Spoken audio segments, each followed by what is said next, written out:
लेकिन नमो कुमार सरनिया, माननीय सांसद नमो कुमार सरनिया, आपने कुछ ऐसी बातें कह दी जो मेरे माइंड को मतलब थोड़ा लग गया।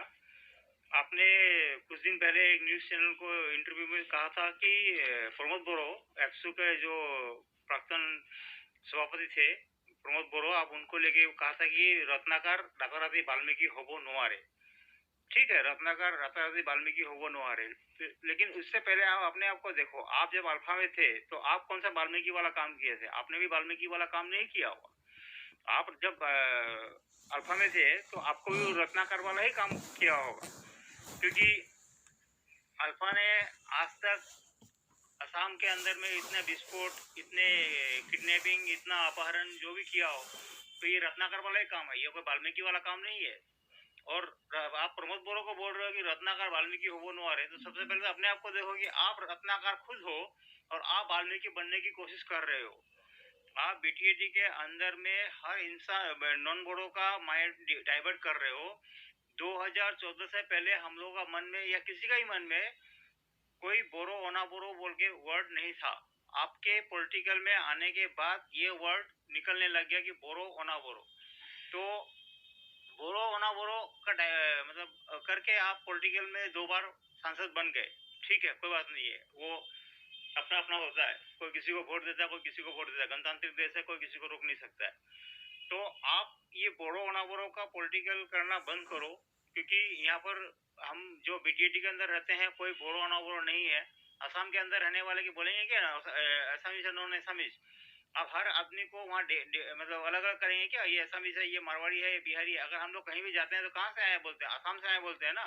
उसी तरह हम भी कहीं जाते हैं तो हम लोग भी बोलते हैं कि हम लोग बीटीईडी से आए हैं। हम लोग ओना बोरो बोरा बोल कर नहीं बोलते हैं। एक नंबर बात। दूसरा नंबर बात, आपने कहा कि प्रमोद बोरो को लेके कि उनको एबीसीडी सीखना पड़ेगा। ठीक है, एबीसीडी सीखना पड़ेगा। पॉलिटिकल कोई पेट से सीख के नहीं आता है, कोई भी चीज माँ के पेट से सीख के नहीं आता है। किसी को भी सीखना पड़ता है तो इस धरती में सीखना पड़ता है। आज प्रमोद बोरो एक छात्र संगठन चलाया है, ऑल बोरो स्टूडेंट यूनियन बोल के एक संगठन है, इतना बड़ा संगठन है। तो वो आपके अल्फा से 10 गुना ज्यादा बड़ा संगठन है, और वो कोई मामूली संगठन नहीं है, छात्र संगठन है, स्टूडेंट यूनियन है, जो पूरा असम के अंदर में है। और उनको अगर वो मतलब बाकायदा हैंडल कर सकते हैं तो आने वाले दिन में पॉलिटिकली भी वो अच्छी तरह हैंडल कर सकेंगे। और जनता के लिए काम करना नहीं करना वो तो उनका है, क्योंकि कोई भी नेता इतना आसानी से जनता के लिए काम नहीं करता। आपने कौन सा काम किया तो आज तक आपने क्लियर ही नहीं किया। कम से कम आप तो ये कम से कम एक बार अपना लिस्ट तो दो कि हमने ये काम किया, यहाँ पर ये काम किया। सिर्फ वोट के टाइम में बोरो ना बोरो करके चलते। दूसरा नंबर, आपने कहा कि हग्रामा मोहिलानी का पॉलिटिकल मर्डर हो गया। तो नंबर 1 की पॉलिटिकल मर्डर हग्रामा मोहिलानी का तो कोई कर ही नहीं सकता, क्योंकि हग्रामा मोहिलारी एक ब्रांड है। मैंने पहले भी बोला था, वो ब्रांड है, ब्रांड। हग्रामा मोहिलारी मतलब बीपीएफ, और बीपीएफ मतलब डेवलपमेंट। आप जो आज सोचते हो वो हग्रामा मोहिलारी 10 साल पहले सोच चुका होगा, और आपकी जहाँ सोच खत्म होती है हग्रामा मोहिलारी की सोच वहीं से चालू होती है। तो आज बीटीएडी के अंदर में जो आईआईटी या मेडिकल कॉलेज या इंजीनियरिंग कॉलेज या जो भी है, ये आपकी देन नहीं है, ये हग्रामा मोहिलारी का ही देन है। आज जो आप रास्ता से चल रहे हो ना, इस तरह से उस तरफ, मतलब बीटीएडी स्टार्ट से लेके बंगाल बॉर्डर तक आप जो आते हो रास्ता से, वो रास्ता भी हग्रामा मोहिलारी की सरकार में बनाया गया है। आपकी सरकार में कुछ नहीं हुआ।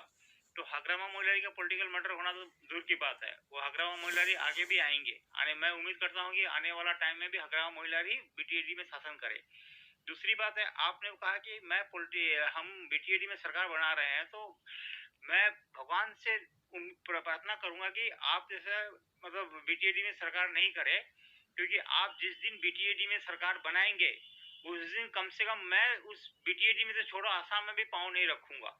ये मेरी गारंटी है, क्योंकि आप जिस दिन बीटीएडी में सरकार बना लिए, मैं बीटीएडी में छोड़ो आसाम में भी पाँव नहीं रखूंगा। ठीक है, तो आप तो सरकार बनाना भूल ही जाओ। और रही बात हग्रामा मोहिलारी की सीट लाने की, आप 3-4 सीट बोलते हो, ये तो वक्त ही बताएगा कौन कितना सीट लेके आता है। पहले अपना तो क्लियर कर लो, आप कितना सीट लेके आओगे।